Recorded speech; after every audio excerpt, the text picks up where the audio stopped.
not as bad as we think they are. In case you forgot, our parents' war is about to become ours. Figure out which side you're on. Already an animated hit, the live-action version of How to Train Your Dragon offers a new look at the hit franchise and is now available digitally. For more, we're joined from Oslo, Norway by the two stars of the film, Nico Parker and Mason Thames, along with director Dean DeBlois. Welcome to the morning show in Canada. Oh, thank you for having us. Thank you.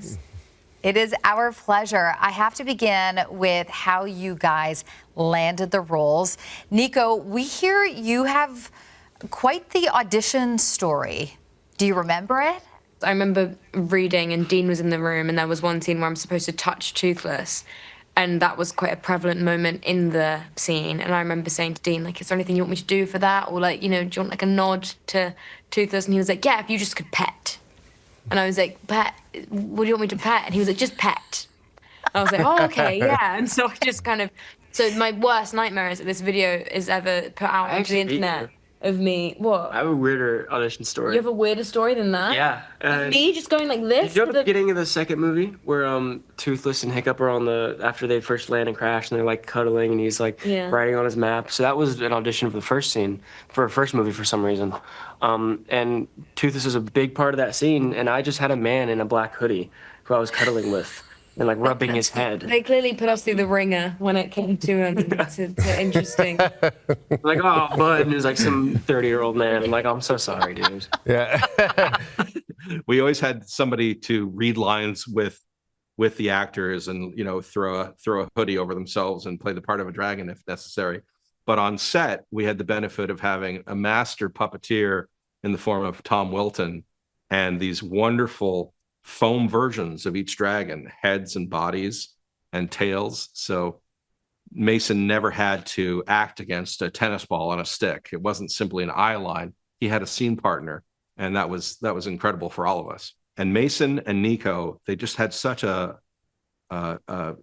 deep sense, a deep understanding of these characters, having grown up with the movies, and having just brought their own personal experience into the room, that when they were together, it lit up. There was like an electricity between characters, and I had such great confidence in knowing that they were perfect. They were the perfect choices for each role.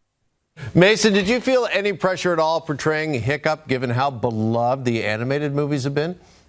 Yeah, a lot. You know, that character means so much to me and so many other people. So going into it is a big thing of, I really want to do that character justice and do him right. And, you know, there were a lot of things going into it of, you know, I don't want to do an exact impersonation because it would seem rude to the original. And, you know, what Jay did was so iconic. So it was kind of a thing of finding, you know, new colors and new depths I could bring to the character and also keeping everything everybody loves about him. So, yeah, it was a lot of fun, but very interesting. Nico, your acting credits working with animals is adding up. I mean, your film debut was with Dumbo. So we got elephants. Now we got dragons. What normally your bucket list is working with, you know, the next actor. Yeah, with an actor, like, sure. What animal's next? Lions, tigers, bears. Who knows? I mean, it is, you know, maybe next I'd like to work with an animal that is actually there, maybe just to see if I can, just to try my luck and see how I do, maybe with like a dog, maybe, or maybe a cat or something. Yeah, that's fair. But you know, I don't want to shoot for the stars too much there, so we'll just see how we go. All right, and Mason, we're also going to see you this fall in the upcoming sequel, Black Phone 2, once again opposite Ethan Hawke, and we want to know who is trickier to work with. Is it the dragons or the grabber? Honestly, the grabber's more difficult because I'm just smiling at Ethan's performance because it's so, like, he's such a good actor. Once you see it and you're watching him give that performance, you're just like, ee! You know what I'm saying? So most of the time it was just, you know, be professional, don't smile. You know, you're terrified of this guy. But Toothless is also difficult just because, you know, he's obviously not there. So let's go with the dragon. Ethan was awesome. Now, Dean, this new home entertainment release on digital platforms and 4K UHD, Blu-ray, and DVD has some really great, never-seen-before features. What can fans who see the film in theaters expect from this? Well, for one, you get a 45-minute making-of documentary, which I'm very proud of. Everything I know about live-action filmmaking as a director, I learned from watching behind-the-scenes bonus content on other DVDs through the years.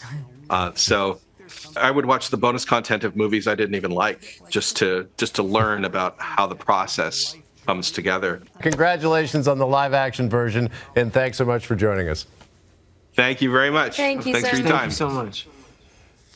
All right, a reminder, How to Train Your Dragon, available now across all digital platforms to rent or buy.